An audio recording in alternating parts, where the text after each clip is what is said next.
Nagapattinam June 26, 2025 Nagai மாவட்டம் கீழ்வேளூரிலிருந்து 5 kilometre தூரம் mini பஸ்ஸில் மாநில பள்ளிக்கல்வித்துறை அமைச்சர் அன்பில் மகேஷ் பொய்யாமொழி பயணம் செய்தார்.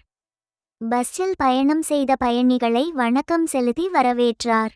நாகப்பட்டினம் மாவட்டத்தில் கிராம மக்கள் பயன்பெறும் வகையில் பேருந்து செல்லாத கிராமங்களுக்கு புதிய விரிவான சிற்றுந்து திட்டத்தின் மூலமாக 23 வழித்தடங்களில் புதிய மினி பஸ் இயக்கப்பட்டு வருகிறது.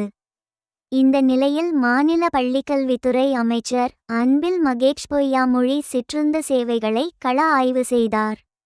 அப்போது கீழ்வேளூரில் இருந்து வடகாலத்தூர் வழியாக ஒரத்தூர் மருத்துவக் கல்லூரிக்கு செல்லும் மினி பஸ்ஸில் 5 கிலோமீட்டர் தூரம் மக்களாக பயணம் செய்தார்.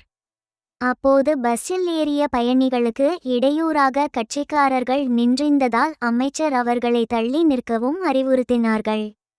பஸ்ஸில் பயணம் செய்த பயணிகளை வணக்கம் செலுத்தியும் அமைச்சர் அன்பில் மகேஷ் பொய்யாமொழி வரவேற்றார். இந்த கிராம பேருந்து சேவை பயணத்தில் மாவட்ட ஆட்சியர் ஆகாஷ், தமிழ்நாடு மீன்வளர்ச்சி கழக தலைவர் கவுதமன், சட்டமன்ற உறுப்பினர் நாகை மாலி உள்ளிட்ட பலரும் கலந்து கொண்டனர். 17 மொத்த 18ல நம்ம தொகுதிக்கு மட்டும் 11 போட வைக்கலாம்.